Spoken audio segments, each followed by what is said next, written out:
تہوں میں دبے ہوئے ہیں آج کے مسلمان کی، ان کے سینکڑوں درجنوں بیسیوں ہزاروں آنہات ہیں جو خود بنائے ہوئے ہیں، ان کے اندادلہ ہیں، شرکاء ہیں، ان کے ائمہ ہیں، ان کے فقہا ہیں، ان کے خود ساختہ اولیاء ہیں، اکابرین ہیں، اور تاریخی شخصیات ہیں، محدثین ہیں، اور کتنے شخصیات ہیں جن کو وہ کبھی بھی یہ موجودہ جو اپنے آپ کو مسلمان کہتے ہیں، یہ ان کو ترک کرنے پر، چھوڑنے پر آمادہ نہیں ہے۔ قرآن سے، اللہ رب کریم کی وحی سے جو ان کی وابستگی ہے وہ علامتی اور برائے نام ہے، بالکل مشرکین مکہ کی۔ جبکہ جو محمد رسول اللہ علیہ السلام کے متبعین تھے، والذین معہ رضی اللہ عنہم تھے، وہ تو ان کا تو سب کچھ ہی قرآن کریم تھا، اور اس قرآن کریم کا جو ایک اس کی اتباع کا ایک زندہ پیکر وہ محمد رسول اللہ علیہ السلام تھے، جو ہر وحی کے حکم کے آگے سر تسلیم خم کر رہے تھے اور اعلان کر رہے تھے کہ ان اتبع الا ما یوحی الی اور انا اول المسلمین، کہ وہ وحی کا اتباع کر رہے تھے۔ سب سے پہلے وہ ہر حکم، ہر آیت کا خود اتباع کرتے، اس پر ایمان لاتے، اور مومنین ان کے پیچھے پیچھے ہوتے، ان کے ساتھ ہوتے اس شاہراہ کے اوپر۔ یہ ان مومنین کا مقام ہے۔ آج قدم قدم پر معیشت، معاشرت، اخلاقیات، سماجی معاملات، عدل و قسط، جو بھی کردار، تقوی، بر، عبادات، جو بھی معاملات ہیں، اس میں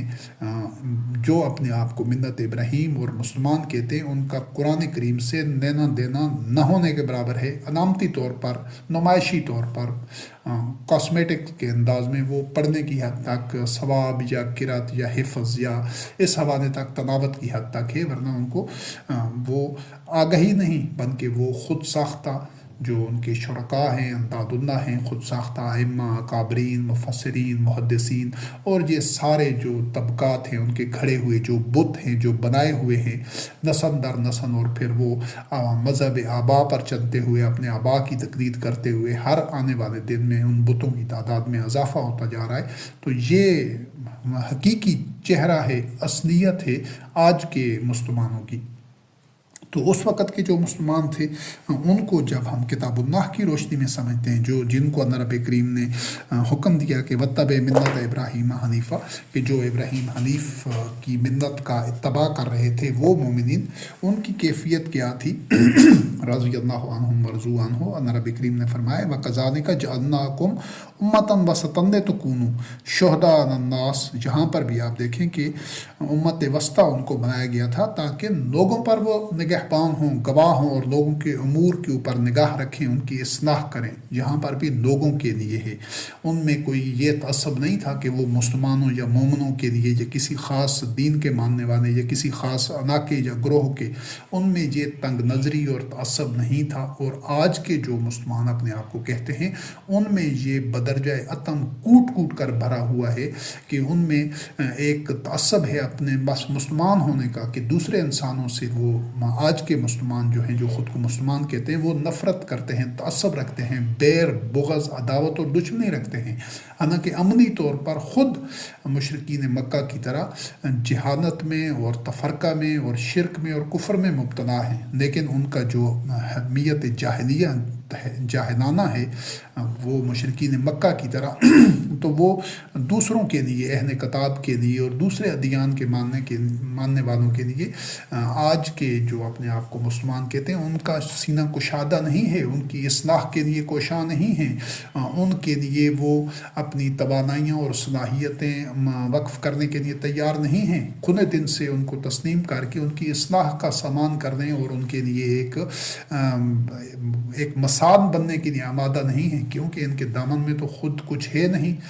یہ دنیا کے سامنے اپنی کوئی کارکردگی پیش کرنے کی اہلیت ہی نہیں رکھتے، تو اس وجہ سے یہ اس تعصب میں اور تنگ نظری میں مبتلا ہیں۔ جبکہ وہ مومنین شہداء علی الناس ویکون الرسول علیکم شہیدا، کہ محمد رسول اللہ علیہ السلام ان کے اوپر، ان کے اعمال، ان کے معاملات کے اوپر گواہ اور نگران تھے، وہ اس کو مینیج کر رہے تھے، اور جو مومنین تھے انہوں نے سارے لوگوں کے معاملات کو مینیج کرنا تھا۔ اور جو تبدیلی کبنا ہوا تھا اس میں بھی اللہ رب کریم نے فرمایا کہ تاکہ یہ پتہ چل جائے کہ کون رسول علیہ السلام کا اتباع کرنے والا ہے اور کون پیچھے الٹے پاؤں پھرنے والا ہے۔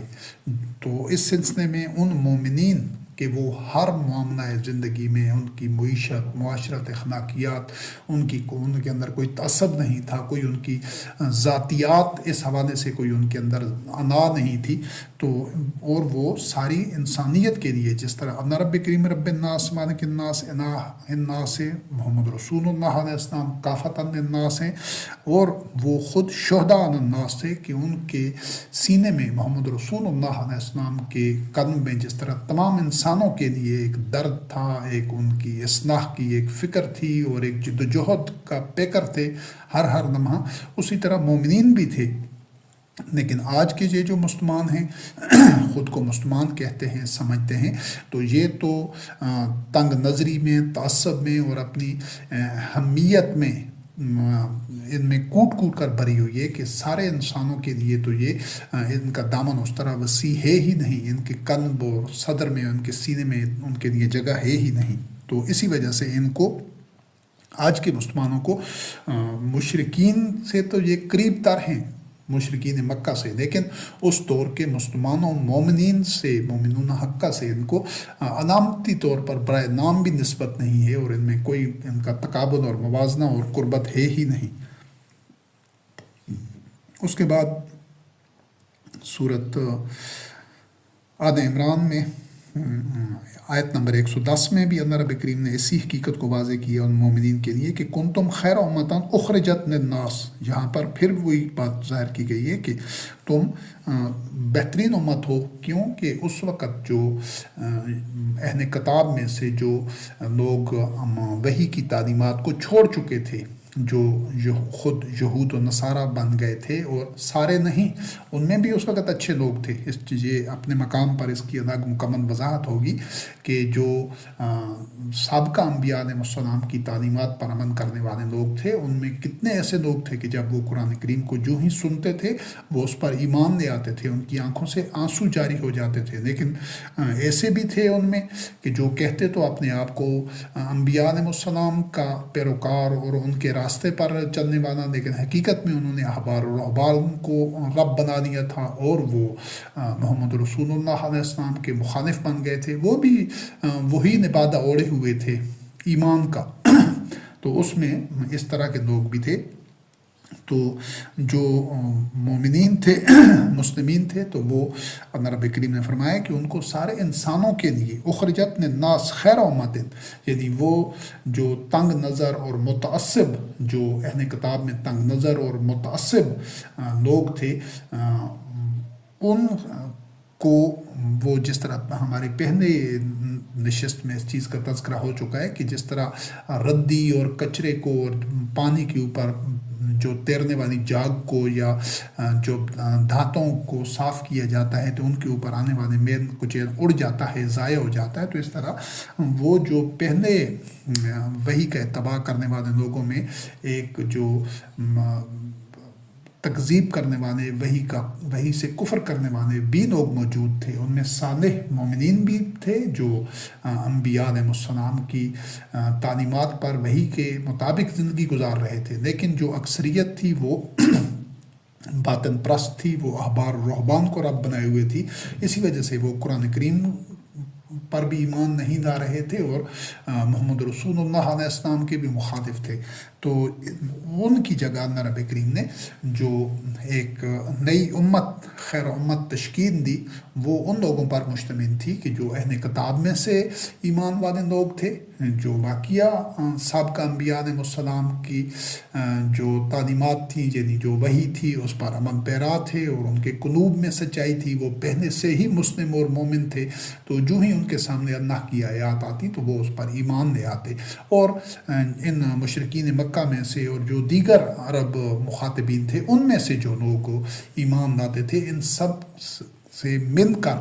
جو ایک نئی امت تشکیل پائی تھی، وہ کچرا جس کو ضائع کر دیا، ردی قرار دے دیا گیا، وہ ناکارہ جو عناصر تھے ان کی جگہ جو نئی ایک ہیئت تشکیل دی گئی وہ مومنین کی تھی، مسلمین کی تھی۔ اسی وجہ سے اللہ رب کریم نے فرمایا کہ تم لوگوں کو معروف کا امر کرتے ہو اور منکر سے ان کو روکتے ہو اور اللہ پر ایمان لانے والے ہو۔ تو اہل کتاب میں سے بھی سارے لوگ یہ کریں، تو اہل کتاب بھی اگر اسی طرح کریں تو ان کے لیے یہ بہتر ہے، اور ان میں سے ایمان لانے والے بھی ہیں اور اکثریت ان کی فاسق ہے، یعنی کہ وہ سابقہ انبیاء علیہ السلام کے جو راستے کو چھوڑنے والے بھی ہیں۔ نبادہ انہوں نے یہی اوڑھا ہوا تھا، دعویٰ یہی کرتے تھے، وہ مشرکین کی طرح وہ بھی ایمان کا اقرار کرتے تھے اور مختلف عبادات اور مناسک پر بھی کاربند تھے، اپنی شریعت پر بھی، لیکن وہ وہی سے انکار کر رہے تھے قرآن کریم کا اتباع کرنے سے۔ کیوں کہ انہوں نے احبار اور رہبان کو ایک تو رب بنا دیا تھا، اللہ کو رب نہیں مانتے تھے، زبان سے اقرار کرتے تھے، عملی طور پر اللہ وحدہ لا شریک اور رب الہ اور معبود نہیں مانتے تھے، اور دیگر یہ کہ وہ جس طرح پہلے تذکرہ ہو چکا ہے کہ وہ صلاۃ کو ضائع کر چکے تھے، اضاعوا الصلاۃ واتبعوا الشہوات، شہوات کے پیچھے چلنے والے تھے، کیونکہ ان کے وہ جو احبار و رہبان تھے تو وہ تو اللہ کی آیات کو بیچتے تھے، وہ تو اپنے مالی مفادات کے لیے، تو وہ لوگ جو ان کے پیروکار تھے یقیناً وہ ہدایت پر نہیں ہو سکتے۔ تو یہاں پر آپ نے دیکھا ہے کہ یہ جو مومنین تھے، ایک تو اللہ رب العزت سب جہانوں کا رب ہے اور سب انسانوں کا، اور نبی کریم علیہ السلام سارے انسانوں کے لیے، پھر مومنین شہداء علی الناس سارے انسانوں کے معاملات کے نگران ہیں اور ان پر ذمہ دار ہیں، انتظام کرنے والے ہیں، اور مومنین جو ہیں وہ اخرجت للناس وہ بھی سارے انسانوں کے لیے۔ تو یہاں سے آپ یہ چیز پہلے دیکھ لیں اور آگے اس کو مکمل کر کے پھر ایک نتیجہ نکالتے ہیں۔ پھر سورۃ البقرہ کی آیت نمبر 224 ہے، جس میں اللہ رب کریم نے فرمایا کہ تم اپنی قسموں کو ایک ڈھال مت بناؤ کہ تم لوگوں کے ساتھ بر اور تقوی اور لوگوں کے درمیان اصلاح کرنے سے رک جاؤ، یعنی ایسا کوئی موقف، ایسا کوئی ایگریمنٹ، کوئی عہد، کوئی چیز ایسی چیز ڈھال نہ بناؤ کہ جس کی آڑ میں تم اپنی اس اصل ذمہ داری سے تم غافل ہو جاؤ یا اس کو چھوڑنے کے لیے عذر پیدا کر سکو۔ وہ اصل ذمہ داری کیا ہے کہ تم لوگوں کے ساتھ بر، یعنی لوگوں میں وسعت پیدا کرو، بھلائی کرو، نیکی کرو۔ یہ مسلمانوں کی، مومنین کی، ملت ابراہیم کی اور مومنون حقہ کی، راشدون کی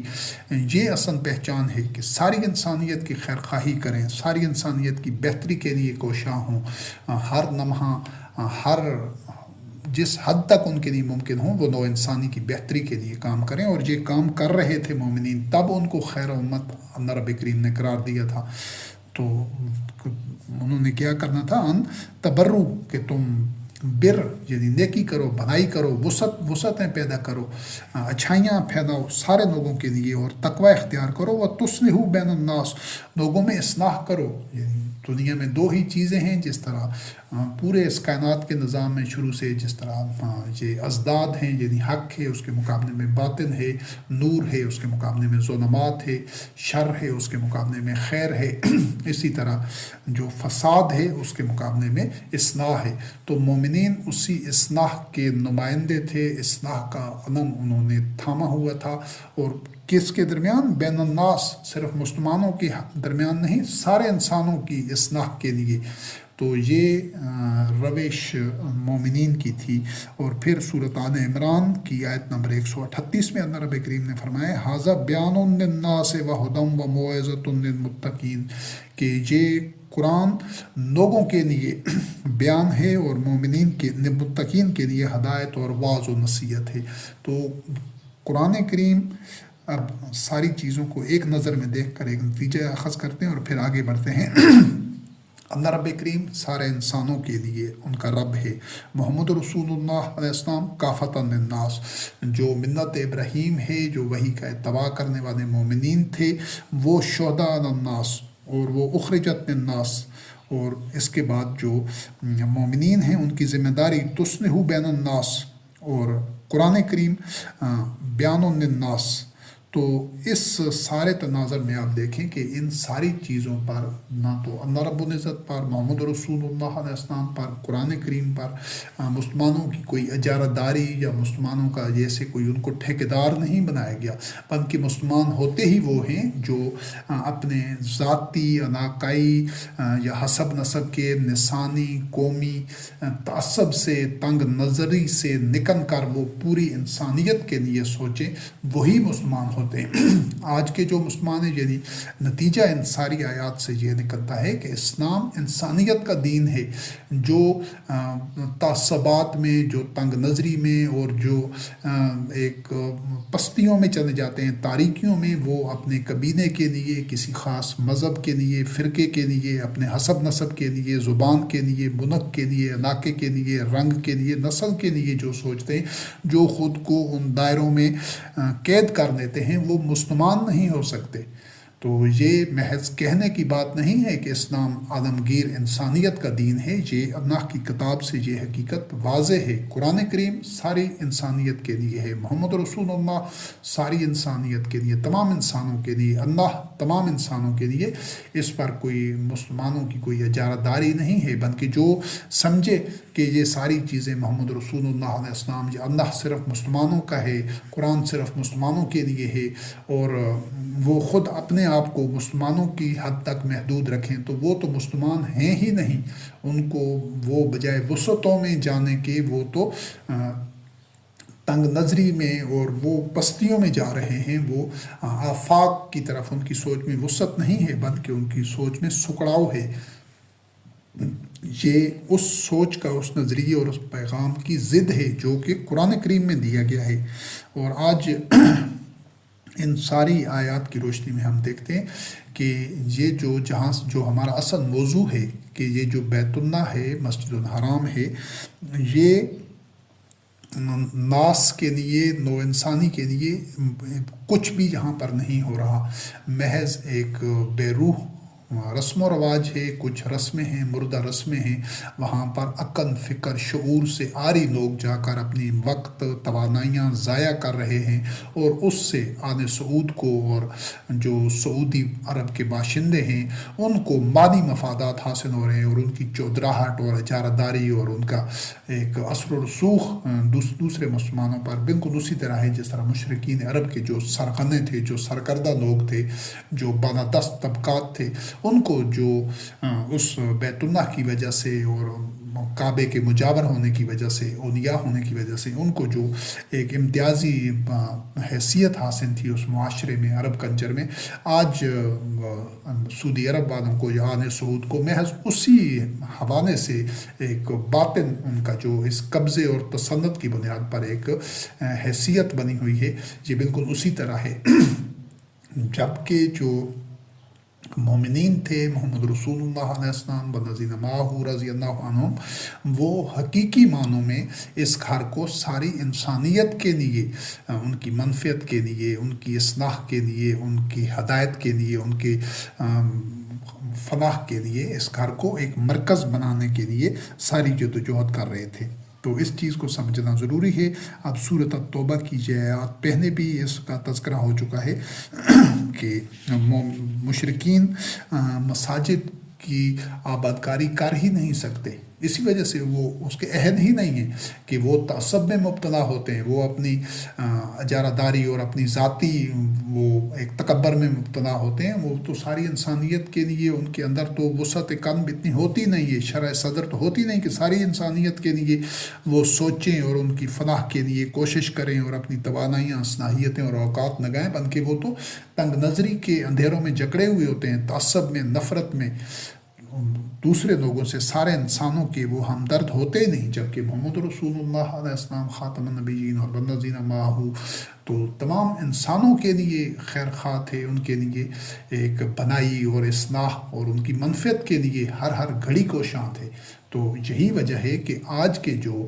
خاص طور پر جو کعبہ کے اولیاء ہیں، متونی ہیں، جن کے پاس تونیت کعبہ ہے آل سعود کے پاس، وہ قطعاً کسی بھی طور پر ان مومنین سے ان کو کوئی نسبت نہیں ہے. باقی تمام جو مسلمان ہیں ان کو بھی کوئی نسبت نہیں ہے، اور ان کو خاص طور پر کیونکہ ان کے پاس یہ اہم ذمہ داری ہے، تو ان کی حیثیت آل سعود کی یا جو سعودی عرب کے باشندے ہیں عرب، ان سب کی حیثیت مشرکین مکہ وانی، قریش وانی ہے کہ انہوں نے جو ناجائز استحسان کر رہے ہیں اس سے اپنے ناجائز مفادات حاصل کر رہے ہیں. تو جس طرح ان کے یہ تو اپنے اس کفر کے اوپر، یعنی یہ جس طرح وہ مشرکین مکہ باوجود ظاہری رسومات کے، مناسک کے اور زبانی دعویٰ کے، رب کریم نے ان کو کہا ہے کہ وہ اپنے کفر کے اوپر خود شاہد ہیں، تو اسی طرح اور ان کے امانہ کارت تھے، تو اسی طرح آج کے یہ جو ہیں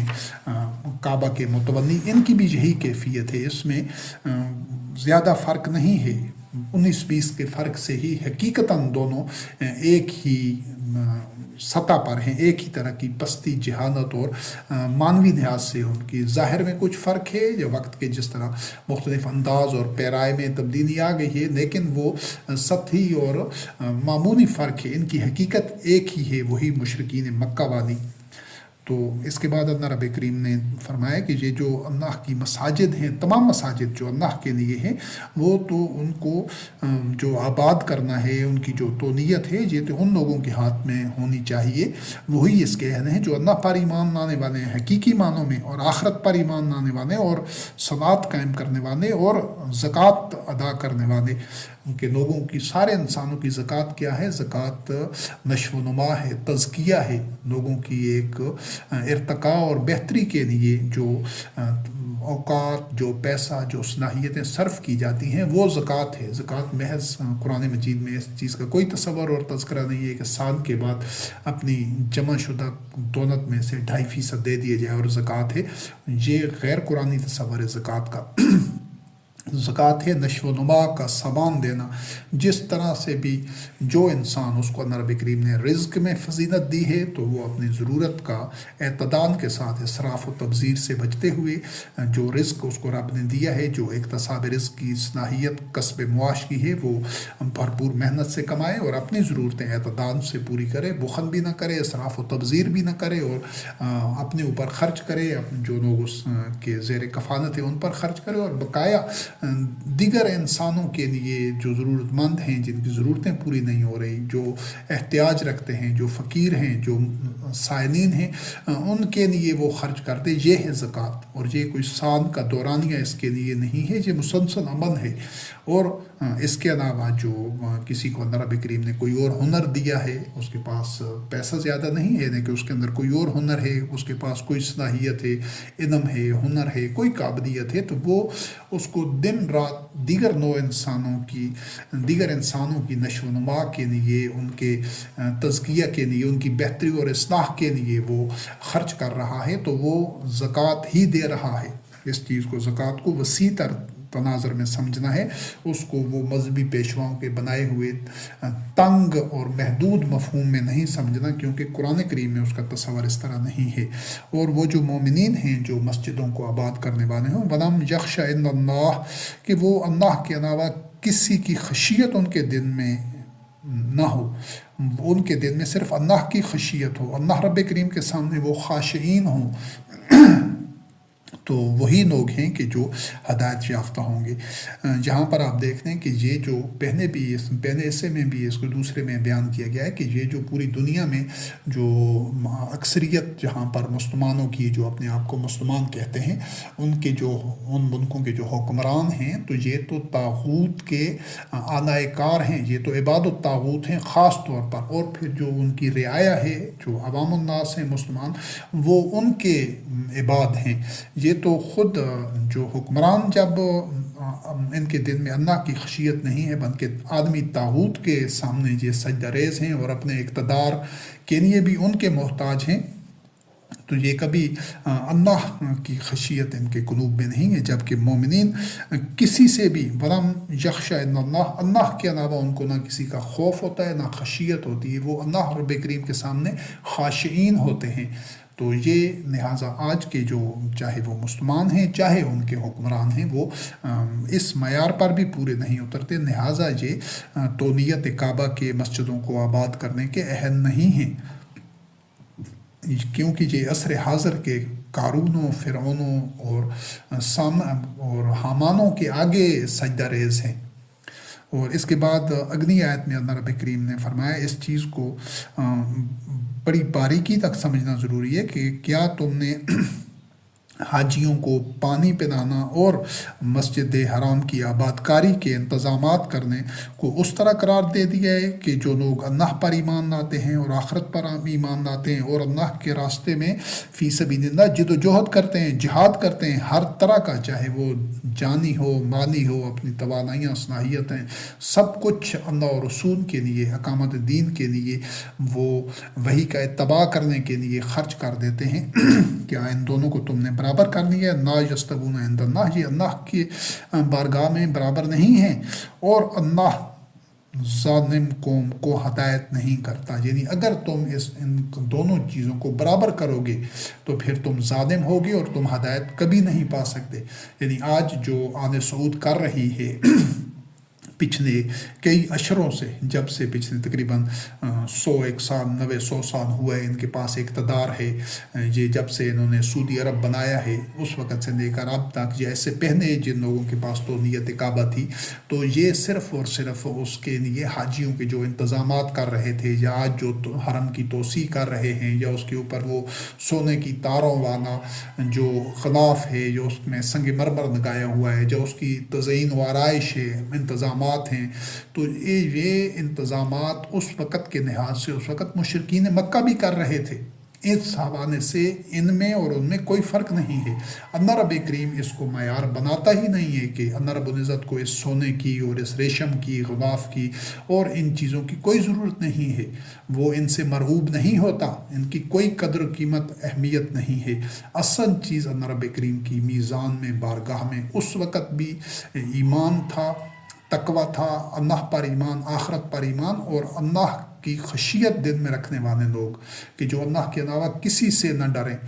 تو ایسے لوگ اس وقت بھی صرف اور صرف محمد رسول اللہ علیہ السلام کا اتباع کرنے والے تھے، مشرکین مکہ نہیں تھے۔ آج بھی یہ جو آل سعود ہیں یا دیگر جن لوگوں کے پاس یہ تونیت کعبہ ہے، وہ آج بھی صرف اپنے ان جو بیت اللہ کی تزئین و آرائش یا انتظامات ہیں، ان کی بنیاد پر وہ لوگوں میں جو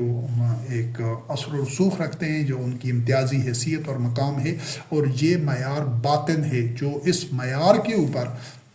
ان کو پرکھے گا، جو ان کو تونیت کعبہ ان کے ہاتھوں میں رہنے کے لیے ان کی حمایت کرے گا کہ وہ لوگ اس کے اہل ہیں اور وہ لوگ تونیت کعبہ ان کے پاس ہی رہے، تو ایسے لوگ ظالم ہیں، قوم ظالمین ہیں، اور ان کو ہدایت نہیں مل سکتی۔ تونیت کعبہ ان لوگوں کا حق ہے کہ جو لوگ واقعتاً اللہ رب کریم پر ایمان رکھنے والے ہوں، آخرت پر ایمان رکھنے والے ہوں، اور وحی کا اتباع کرنے والے ہوں، اور وہ متقین ہوں اور اس کے اہل ہوں، واقعہ وہ ملت ابراہیم خلیل اللہ علیہ السلام میں سے ہوں اور مشرکین میں سے نہ ہوں۔ تو یہ پچھلی 2 نشستوں میں بھی، اس میں بھی اور آگے بھی یہ چیز ثابت ہو چکی ہے کہ آج کے یہ جو آل سعود ہیں یا دیگر مسلمان ہیں یا عرب کے لوگ ہیں، ان کی بھاری اور غالب اکثریت یہ شرک کی، کفر کی مرتکب ہے، اور ان کے تمام جو رویے ہیں وہ بالکل مشابہ ہیں مشرکین مکہ کے، کیونکہ سب وہ مشرکین مکہ بھی بے روح رسوم اور عبادات اور جھوٹے اور کھوکھلے اور بے بنیاد دعووں کے اوپر اپنے آپ کو وہ ابراہیم خلیل اللہ علیہ السلام سے نسبت دے رہے تھے، بزام خیش وہ کئی اعمال بھی کر رہے تھے، لیکن اللہ رب کریم کی میزان میں ان کا کوئی وزن نہیں تھا۔ اسی طرح آج کے مسلمانوں کی کہ ہم نے کلمہ پڑھا ہے، ہمارا قرآن کریم پر ایمان ہے، محمد رسول اللہ کو ہم خاتم النبیین مانتے ہیں، یا نماز، روزہ، زکوٰۃ وغیرہ یا صلاۃ جو کچھ بھی کر رہے ہیں، ان سب کی ان سب کی بھی وہ حیثیت اسی طرح ہی ہے، کیونکہ یہ مقصد کو فراموش کر چکے ہیں۔ جو عالمی سطح پر پورے کرۂ ارض پر جو ہدف اور مقصد اور نصب العین اور جو ویژن ہونا چاہیے تھا ان کا،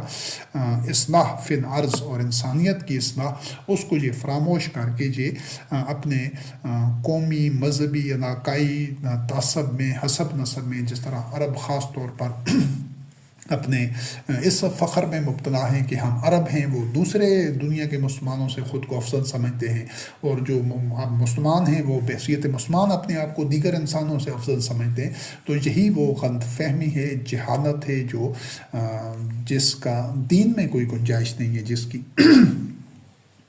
تو یہ ان کے انتظامات کی بنیاد پر ان کو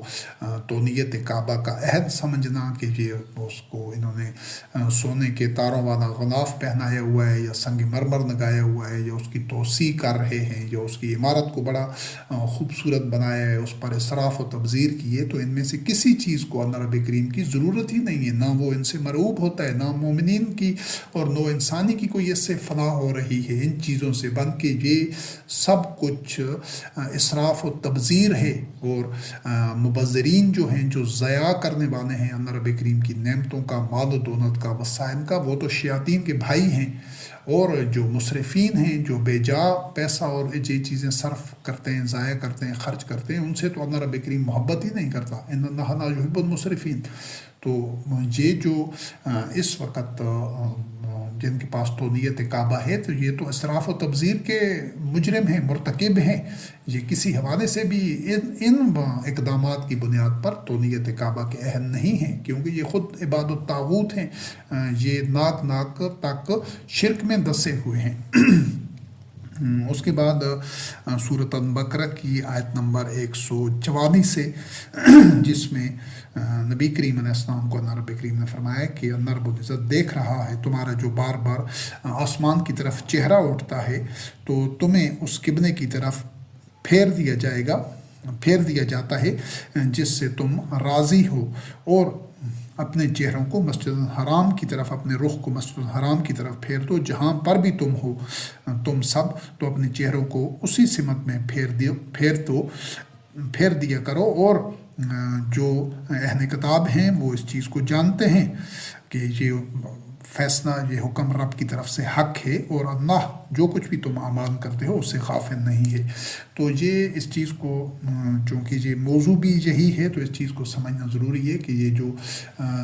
صلاۃ کے اوقات میں جو اقامت صلاۃ کی محسوس شکل ہے، یعنی جہاں پر بھی صلاۃ ادا کی جاتی ہے قرآن کریم میں، جو محمد رسول اللہ علیہ السلام صلاۃ کے اجتماعات کرتے تھے مساجد میں، کہ وہ قیام، رکوع اور سجدہ کی حالت میں قرآن کریم پڑھتے تھے، تو یہ جو صلاۃ کے دوران قبلہ رخ ہوا جاتا ہے کہ کوئی انسان دنیا کے کسی بھی کونے میں ہے، تو وہ اپنا رخ، اپنا چہرہ کعبے، بیت الحرام کی طرف، مسجد الحرام کی طرف، بیت اللہ کی طرف کرے گا۔ اس کا مقصد ہی یہی ہوتا ہے کہ پوری دنیا کے مسلمانوں کا نصب العین، ان کا ہدف، ان کی توجہات، ان کی توانائیاں، ان کا محور نگاہ اللہ کا گھر ہو، کہ ان کا ہر قدم جو اٹھے وہ اسی کے لیے وقف ہو، اسی سے منسوب ہو، اور وہ اسی مشن کو لے کر آگے بڑھ رہا ہو مومن، چاہے دنیا کے کسی بھی کونے میں ہے، کسی خطے میں ہے، جو مشن، جو ویژن، جو رویا، جو خواب بیت اللہ میں جو امام الناس ہے وہ جو دیکھ رہے ہیں، جو ابراہیم خلیل اللہ علیہ السلام کی ذریت میں سے ہیں، جو اہل ہیں، جو امام ہیں، جو منتظمین ہیں، جو کعبہ کے متولی ہیں، جو کعبہ کے اولیاء ہیں، جن کے پاس تونیت کعبہ ہے، وہ جو پالیسی بنا رہے ہیں نو انسانی کی منفعت کے لیے، تمام مومنین اس پالیسی کو اسی طرح فالو کریں، ان فیصلوں کی، اور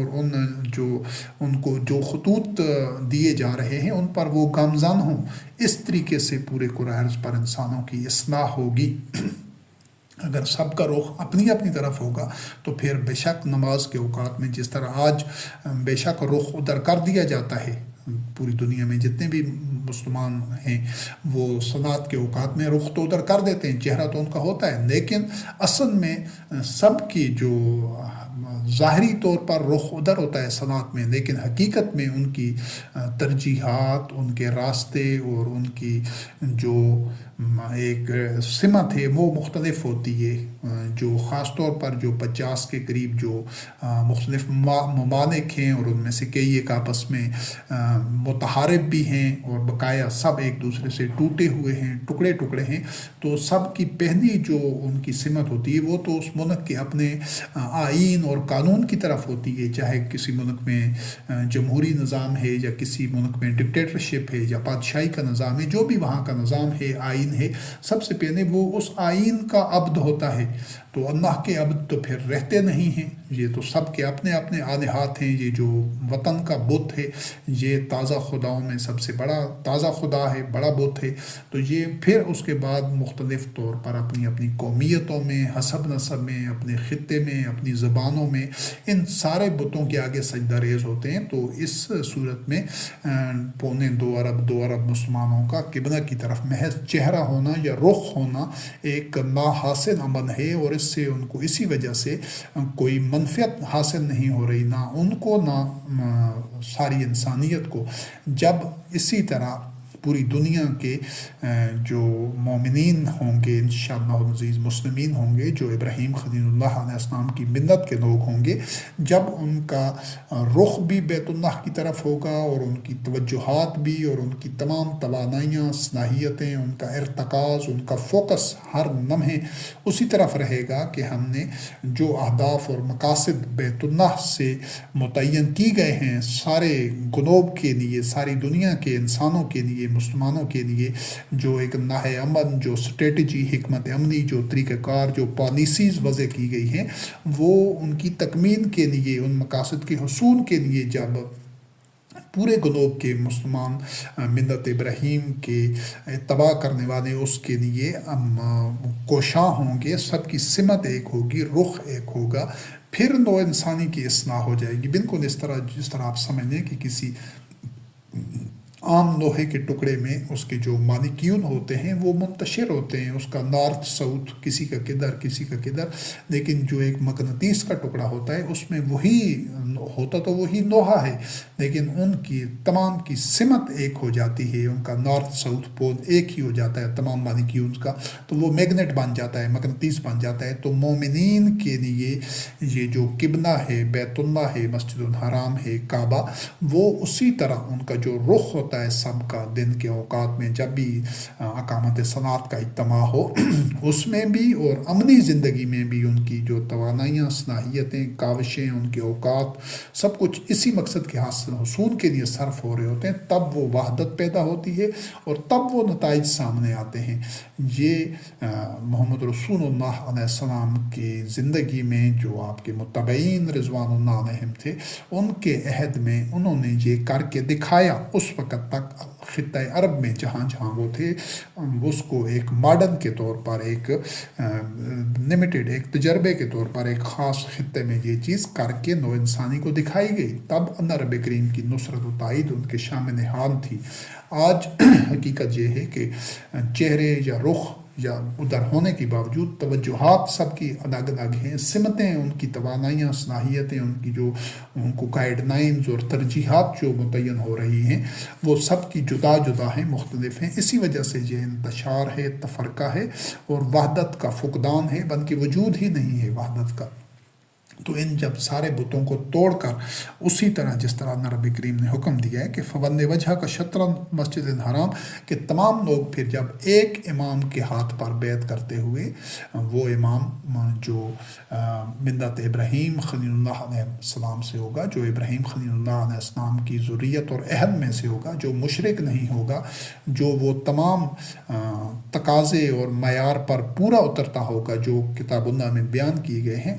اس کے ہاتھ پر بیعت کر کے اپنا رخ بیت اللہ کی طرف کریں گے اور اس کی اطاعت کریں گے کہ وہ خود وہی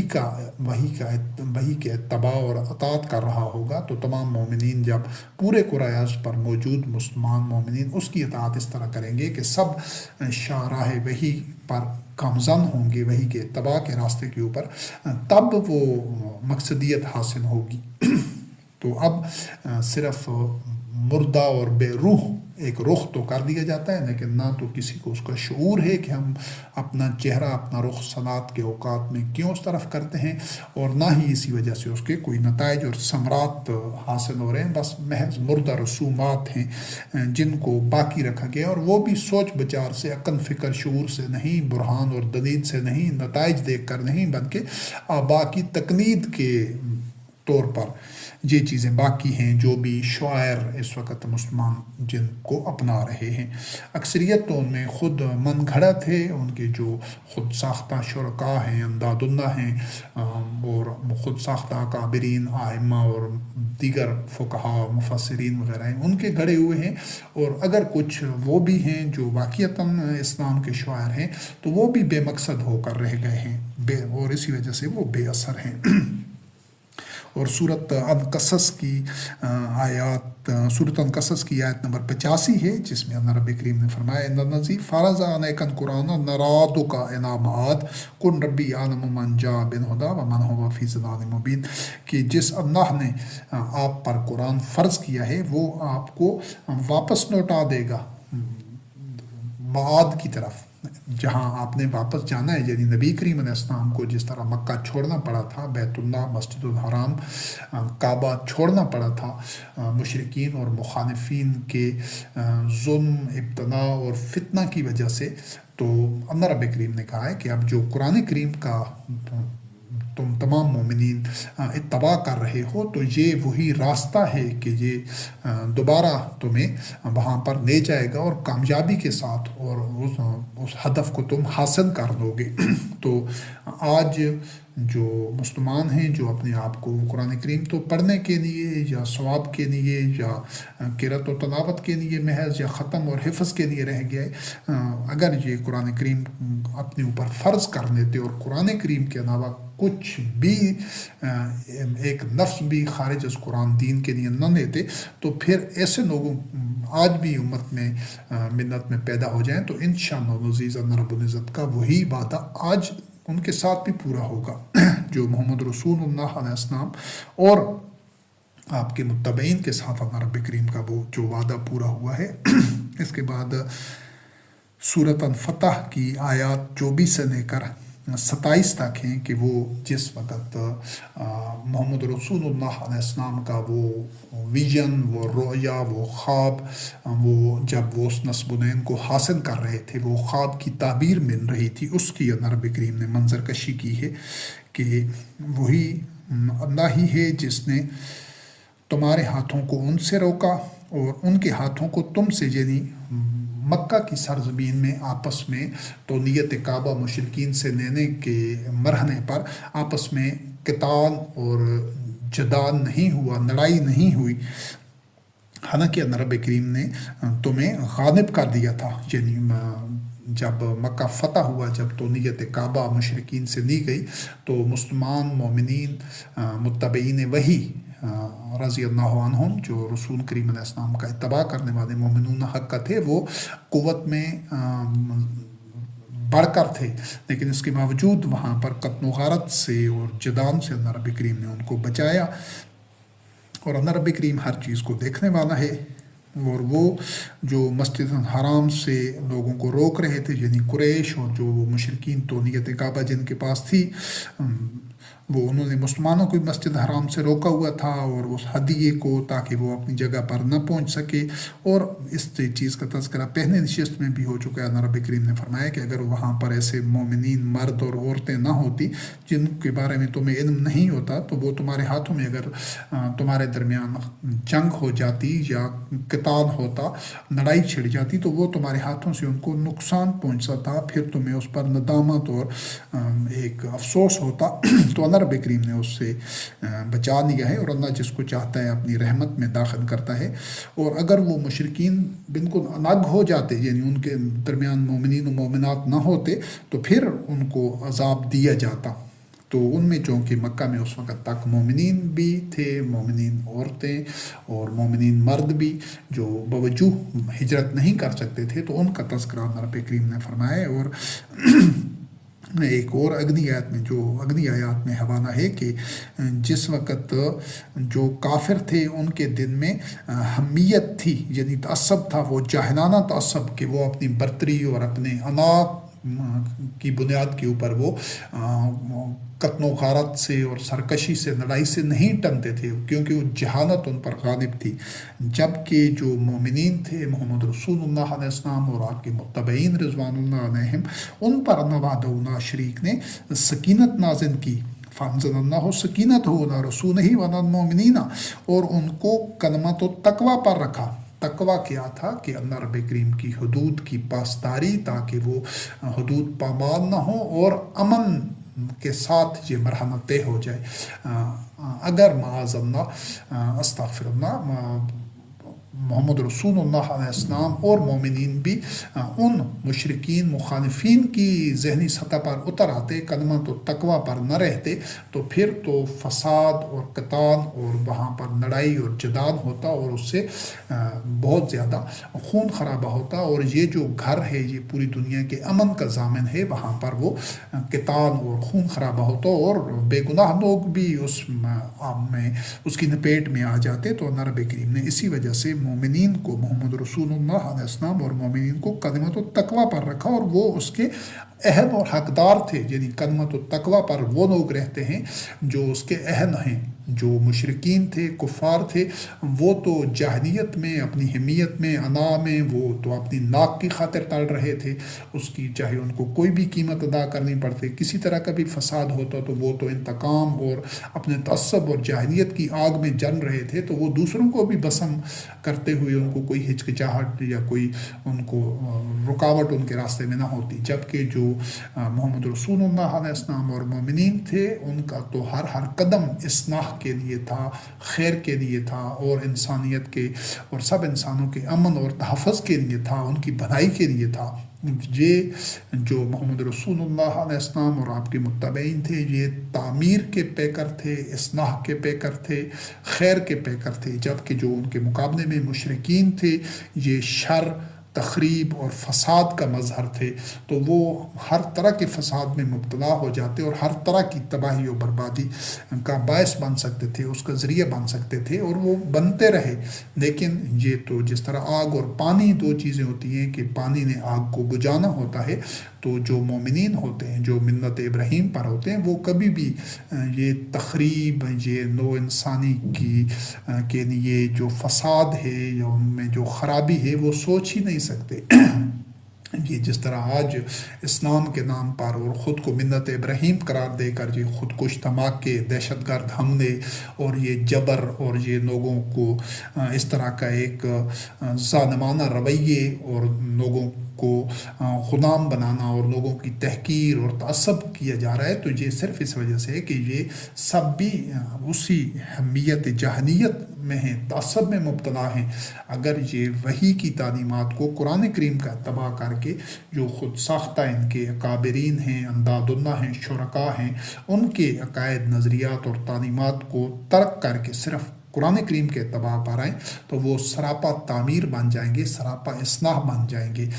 بالکل اسی طرح جس طرح ابراہیم خلیل اللہ علیہ السلام اور ان کی ذریت اور محمد رسول اللہ علیہ السلام اور ان کے متبعین رضوان اللہ علیہم تھے. تو آج بھی جو حق اور باطن کا اور جو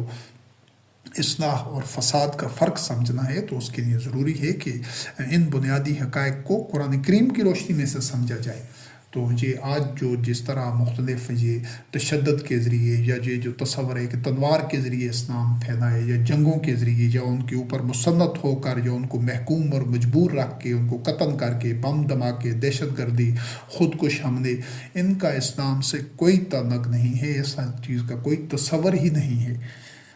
اور یہ مشرکین والا رویہ ہے، یہ کفار والا رویہ ہے. نام بے شک لوگ اس کے لیے ڈھال یا اس کے لیے جامہ یا نبادہ اسلام کا ہی استعمال کرتے رہے، حقیقت میں اسلام کا اس سے کوئی نسبت اور تعلق نہیں ہے. اور اللہ رب کریم کو وکان اللہ بکل شیء علیما، اور آخری جو آیت ہے لقد صدق اللہ رسولہ الرؤیا بالحق، وہ جو ہمارا یہ ساری جو درس ہیں ان کا جو مرکزی نقطہ ہے وہ محمد رسول اللہ علیہ السلام کا وہی خواب ہے۔ آج جتنے بھی وحی کا اتباع کرنے والے، صرف قرآن کریم کا اتباع کرنے والے لوگ پوری دنیا میں موجود ہیں شاذ و نادر، اکا دکا، لیکن جتنے بھی ہیں وہ جب اسی رویا کو، اسی ویژن کو لے کر، اسی خواب کو لے کر اٹھیں گے، آپس میں جڑیں گے اور اسی طرح ایک امام کے ہاتھ پر بیعت کرتے ہوئے اپنا رخ، اپنی توانائیاں، اپنی صلاحیتیں اسی کے لیے لگا دیں گے، اسی ہدف کے لیے، اسی نصب العین، اسی مقصد کے لیے، اسی ویژن کے لیے، پھر اللہ رب کریم کی جو نصرت و تائید ہوگی ان کے شامل حال ہوگی۔ تو اس طرح محمد رسول اللہ علیہ السلام کا خواب سچ ثابت ہوا، اس کو تعبیر ملی کہ مشرکین جو کہ تونیت کعبہ کے اہل نہیں تھے، جنہوں نے تعمیر کعبہ، تعمیر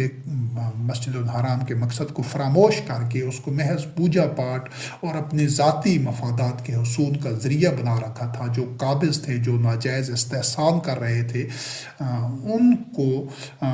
ان سے تونیت کعبہ اللہ رب کریم نے بتدریج مرحلہ وار ان سے واپس ان لوگوں کو دی جو اس کے اہل تھے، یعنی وہ واقعہ ملت ابراہیم علیہ السلام پر تھے۔ تو آج بھی جو لوگ واقعہ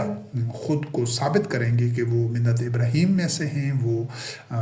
مشرکین نہیں ہیں، وہ وحی کا اتباع کرنے والے ہیں، تو ان کو بھی اللہ رب العزت اسی طرح تونیت کعبہ دے دے گا انشاءاللہ العزیز، اور ان کا رویا بھی سچ ثابت ہوگا کہ وہ مسجد الحرام میں جس طرح محمد رسول اللہ علیہ السلام داخل ہوئے امن کے ساتھ، ان کو کوئی خوف نہیں تھا، بال مڈاتے ہوئے اور بغیر کسی خوف کے، تو اللہ رب کریم نے فرمایا کہ اس سے پہلے بھی تمہارے لیے ایک اور فتح قریب بھی مقرر کر دی گئی ہے۔ یہ سورۃ الفتح کی آیات 24 سے 27 تک تھی، اور اس سارے رویا کو اور اس سفر کو اللہ رب کریم نے جو اگلی آیات میں اس کی وضاحت کی ہے، سورۃ الفتح کی آیت نمبر 28 میں اور 29 میں، وَالَّذِي أَرْسَلَ رَسُولَهُ بِالْهُدَىٰ وَدِينِ الْحَقِّ لِيُظْهِرَهُ عَلَى الدِّينِ كُلِّهِ وَكَفَىٰ بِاللَّهِ شَهِيدًا، کہ اللہ رب کریم نے محمد رسول اللہ کو ہدایت اور دین حق دے کر بھیجا ہی اس لیے ہے کہ وہ تمام ادیان کے اوپر غالب آ جائے، ان پر اس کو سبقت اور برتری اور غلبہ حاصل ہو جائے، اور وہ ہوا، اور وہ صرف اور صرف اس ذریعے سے ہوا، وہ کسی مال و دولت کے خرچ کرنے سے یا محض جنگی طاقت سے یا وہ کوئی قبیلے یا وہ کوئی فوجی قوت سے نہیں ہوا، بلکہ وہ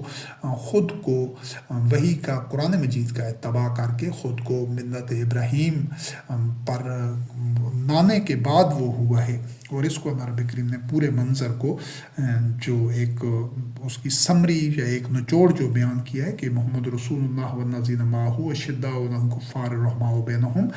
یہ آیت آگے تک چل رہی ہے کہ وہ آپس میں بڑے نرم دل اور بڑے مہربان اور رحمت والے ہوتے ہیں، اور جو مخالفین ہوتے ہیں، جو اللہ کے دشمن ہوتے ہیں، ان کے مقابلے میں وہ سخت ہوتے ہیں، چٹان کی طرح وہ پرعزم ہوتے ہیں، اور ان میں کوئی کمزوری یا کوئی ضعف نہیں ہوتا، کوئی ڈر خوف نہیں ہوتا، تو وہ سجدے میں ہوتے ہیں، رکوع میں ہوتے ہیں، اور اللہ کی فضل کے متلاشی ہوتے ہیں، ان کے چہروں میں سجدے کے اثرات ہوتے ہیں۔ یہی مثال ان کی تورات میں اور پہلے بھی ذالک مثلہم فی التوراۃ و مثلہم فی الانجیل، انجیل اور تورات میں بھی ان کی یہی مثال ہے، کیونکہ یہ جو دین اسلام ہے پہلے دن سے تمام انبیاء علیہ السلام اسی دین اسلام پر تھے، وہ ملت ابراہیم خلیل اللہ علیہ السلام میں تھے، سب انبیاء علیہ السلام کا راستہ ایک ہی تھا۔ تو مومنین بھی ان کے جس دور میں بھی تمام انبیاء علیہ السلام کے جو متبعین رضوان اللہ علیہم تھے، وہ بھی ایک ہی راستے پر تھے، امت واحدہ تھے وہ سب کے سب، تو ان کے چہروں میں سجدوں کے اثرات ہوتے تھے، اور اس کو سارے پروسیس کو جو